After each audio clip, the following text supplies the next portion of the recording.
What's going on YouTube? Claic Yuzolt back again with another Final Fantasy Brave Exvius video, and today we're going to cover everything that happened at the Fan Festa over in Korea that happened, I think, last night, probably later than that after you've seen this video if you took a little bit to watch it, but you could tell they had a lot of fun from this picture. Especially that guy, he is having a blast, okay? And also, we have a ton of exciting things, so if you haven't heard anything about Fan Festa, hold on to your underwear, son, because it's about to get real. So one of the first things I wanted to cover when we're talking about Fan Festa was they announced two banners that we're going to be getting. The first one you see here is Roy coming in at a 5-star base. We have Aura at 4-star base, and Grom, which is like the blue-yellow looking guy, hair guy, and that's a 3-star base unit. Let's talk about Roy first. Roy is a part of the Bard system where we talk about Gumi not liking Bards, so they're going to release Roy, and it looks like they're going to release him. He was supposed to be on that banner back in the day with Lauren, I do believe. However, now we have Roy on his whole different banner with a couple of other characters that were released in JP. These are all JP release units. Roy is very, very good. The way Roy's going to work is, once Ramza finally gets his enhancements, he's going to be able to sing, boost all stats by 100% for those turns that he is singing, and then also boost up your HP and MP. And Roy works similarly, but he kind of builds up his singing. On his first time he starts singing, it's 100% to defense and spirit, so he does boost up the defense and spirit that you need, and he does HP and MP recovery during those 2 turns of singing. After that, his song gets a little bit stronger. He's going to buff up all stats by 100%, attack, magic, defense, and spirit. And then he's also going to do the HP and MP for 2 more turns. After those 2 more turns, another stronger song activates. That's going to be 100% to all stats, plus 40% all break on the enemy. And then also you get HP and MP recovery. And then finally it upgrades one more time to 110% on your stats, I do believe, and then 45% on the break for 2 turns. And then I think you have to start all over. Now, Roy is an amazing unit. If you don't have Ramza, get ready for him. But Ramza enhancements have to come eventually. And there are going to be some situations where you just want all your stats buffed by 100% with HP and MP. You got somebody else to break. You're just going to want to use Ramza. But if you don't have Ramza, or you don't feel like waiting on Ramza enhancements, Roy's going to be amazing. Next up, you see Aura on this banner, I do believe is her name. She kind of is an okay to lackluster unit, but she does have an awesome spear. TMR, I think what did I write down here? It is a 125 attack wind spear, so that's a pretty good weapon if you need to get one. And then his name is Grom, right? Yeah, Grom. Grom is the blue-haired, yellow-haired looking dude right here. He comes with the 120 attack greatsword with lightning on it. So he's going to be the one time you can get that greatsword with a lightning, you know, weapon with a good weapon with lightning attached to it. And that's going to be important, because remember when I was talking about Lauren and then finishing with Olive, and we have all these like lightning apparels like Knight Delita and stuff like that. This is going to be your chance to take advantage of that. I would try to get that greatsword. This banner actually seems pretty good TM-wise, and then if you end up pulling Roy, you're just going to be happy. As far as like value on the units, have the, you know, the utmost research, but it kind of seems kind of bland when it comes to Aura and Grom. They just don't seem that good. The second banner they showed off at the Fan Festa was the Final Fantasy 15. The next one, we have Gladio, Core, and Iris on this banner. And so overall, the banner isn't very good, I don't think. I don't think any of these units are very spectacular what they do from what I've read and heard. However, their sprites look awesome, and they do have some TMs you may be looking to get. Gladio, for example, he's going to be in countering off tank. You know, he kind of is a mix between having a lot of power, kind of like Demon Rain, where he has a lot of power, he can counter, he can cover a little bit, but he's more of that damage dealing tank as opposed to being one that can take damage. And then his TM is going to be an awesome shield that gives you like a bunch of defense, spirit, gives you 30% to counter rate, which you always wanted on a tank, to be honest. So when they get hit, they go back and build up those limit burst crystals, and it gives you HP. That's right, on a shield. Then we have Core here. His TM is like 30% attack, and then so much percent on your crit. That is a material, so that's pretty good. He's a 4-star base, so that's going to be able to get you guys, you know, maybe the people out there that have 30%. That's a way to obtain one, because this is a normal banner. 1 3-star, 1 4-star, 1 5-star. Pretty good there. And then we have Iris, who's just, again, not a very good character, but she has a cool light shield that gives, like, I think it's a certain percent, I can't remember the exact percent, but the chance of being attacked, so it gives you a draw attack on there, so that's pretty good for the units that don't have that innately, like Charlotte. You can smack that on her to make sure she can take those preemptive strikes if you need to. So overall, excited because the sprites look good, excited for the TMs. The units are just going to be lackluster, though. So, talking about that Final Fantasy 15 stuff, for everybody that had a Noctis, for everybody that loved using Noctis when he was OP, can he shine again? That's right, they announced enhancements for Noctis. Now, I haven't read up any details or found any details on the actual Noctis enhancements and what exactly he's getting or when it's coming, but it's coming soon if they've announced it. We've gotten everything from the last Fan Festa, I do believe, you know, the one that I hosted, so it's got to be soon, TM. So I'm very excited to see what our emo boy at Final Fantasy 15 gets, or I guess some people don't like that, you know, our rocker boy or whatever you want to say gets. He's one of my favorite looking characters in the game, one of my favorite characters to use in the game. He's just very versatile, and hopefully they make him just as strong as the Japanese counterpart or even stronger. So if you're like me, Black Friday means Black Friday deals, and we're going to be able to have them here. They've announced some. What you can see here is a Black Friday special. I think it's maybe comes in forms of buying Lapis for a special price, but there is this bundle up here. As you can see, you get a 10+ ticket. You get this awesome sword that's on 109 attack, 37 magic, so if you need a sword, you're going to get that. You get an attack up or a stat up. I'm hoping it's attack up, and a 10% trust mogul. Who knows how much it's going to cost? Who knows, you know, but those seem like a lot of good things to be getting in a thing. And then down here, you can see, I know my arm's getting cut off because of the green screen, but you can see there's a 4-star ticket in that one. Let's see what else we got here, and then I'm kind of moving this picture around. But yeah, so they announced this, and I'm excited. I mean, Black Friday, you know, it's holidays. We'll probably get some Christmas bundles too. Hopefully this one's not too much though, but you know, the sword's definitely worth it. 10+1 ticket.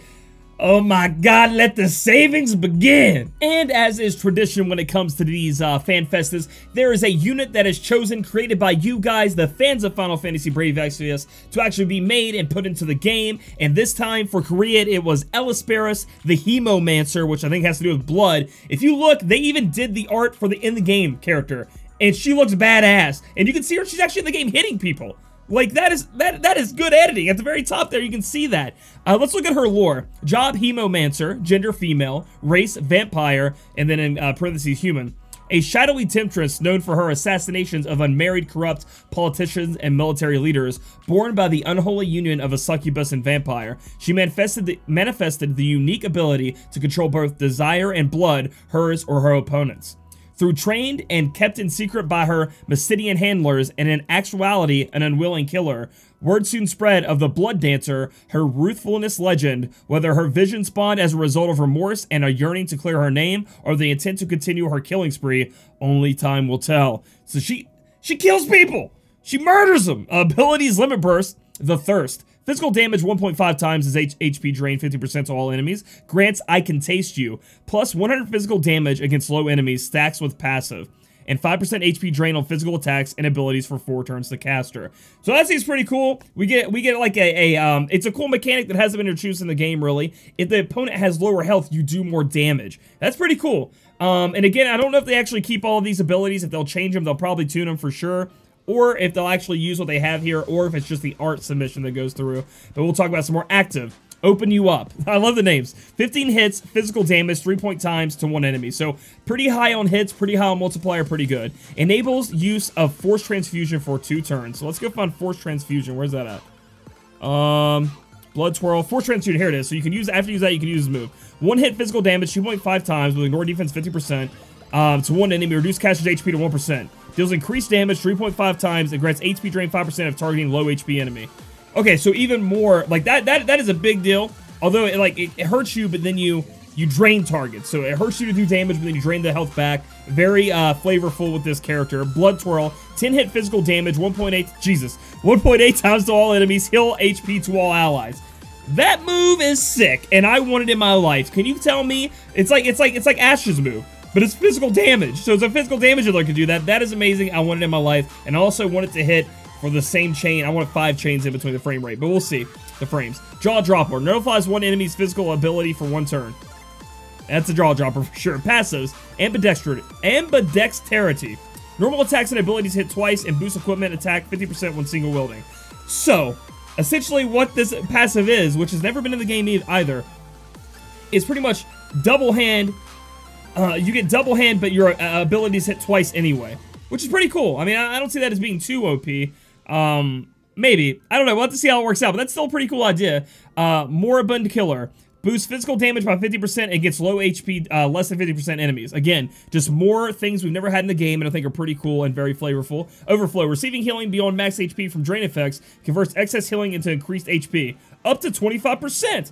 So if you overheal from your abilities, you actually stack HP. That's pretty cool. I thought it was going to read MP. Like, it's going to give you MP back, which maybe have been too broken.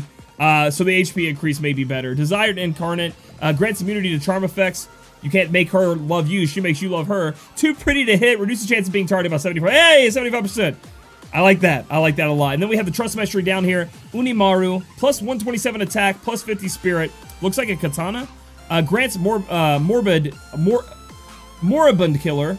Maybe one day I can say that right. Boost physical damage by 50% to low targets. Ellis Paris only. So if you equip this to this character, you get this only. Grants Death's Door. Boost physical damage 100% against low enemies. Non-stackable. So if you put this on her, she's going to do even more. She just executes people really hard. I like a lot of the stuff that's going on here. Again, I think some of it may be tuned down. She seems extremely powerful if she was released like this. But I do love the ability to maybe have, you know, a double hand user that can use physical attacks twice. So they can chain up a little bit there. And then also, the doing more damage to lower health targets is a cool mechanic they haven't really done anything with. So hopefully they keep a lot of that in here if they only just tweak the numbers or change it just a bit. But I really like this unit right here. It's pretty darn cool. And the final announcement that I wanted to talk about, and most of you guys, if you're paying attention to the game, if you follow Twitter, Reddit, Facebook, any of that, they are tripling the 5-star rates in Final Fantasy Brave Exvius Global version. The thing you've been waiting for so long is coming. Now, we don't know exactly when it's coming. It's coming by the end of the year. And we don't know exactly 3% because they don't release what the rates are for Global. We're just assuming that it's 1%. So when it's tripled, it's up to 3%. And that's going to be a lot of good things for you guys. I mean, your summons are going to be well more worth it. Your Lapis is going to be worth it. So I am just overjoyed. It's been a long time coming, baby. Increasing those rates triple. Now, I do believe that the wording they used was they're increasing it triple, the rainbow drop rate. So, whatever that means, if it means 3%, awesome. Doesn't matter. We got 3 times the chance to get a rainbow. That's way more than the 1% chance we got right now. So, be excited. Finally, time to put the hammers and the mallets down, I guess, unless you're a Ramza fan. I guess you keep them up. But, I mean, you got a better chance to get a rainbow now, and I couldn't be more happy. So, to wrap things up, that was one hell of a fan festa. The banners were a little bit lackluster that they announced, in my opinion. I mean, Roy's pretty cool, but the other units are kind of whatever, not really that hype. But the 3% was enough to sell it home for me. The Noctis enhancements, all these prizes you see up here, which will be handed out at a separate time. You know, they always do that weird, you know, you never know when you're going to get them. But I am more than hyped. I honestly can't believe they announced the 3% so soon. I mean, we're getting way before Japan got it during their timeline of their games with how many banners they got. So I just could sing right now, just like Roy, man. I just mean, it's going to change everything. I mean, I think it'll make less salty people. I think more people will be happy. It makes the 7-star in the future not seem that bad anymore. I mean, we got it, guys. We were afraid Global might not get it, but we did. So overall, man, it just makes me seem brighter on the game. It's something the game needed, honestly. There were a lot of salty sailors, including myself, running around, so I'm glad it finally happened. So if you guys like this video, give it a thumbs up. Comment down what you're most excited about from Fan Festa, and I bet it's going to be the 3-star, you know, the 5-star, 3% upgrade, and subscribe for future content. And let the rainbows begin!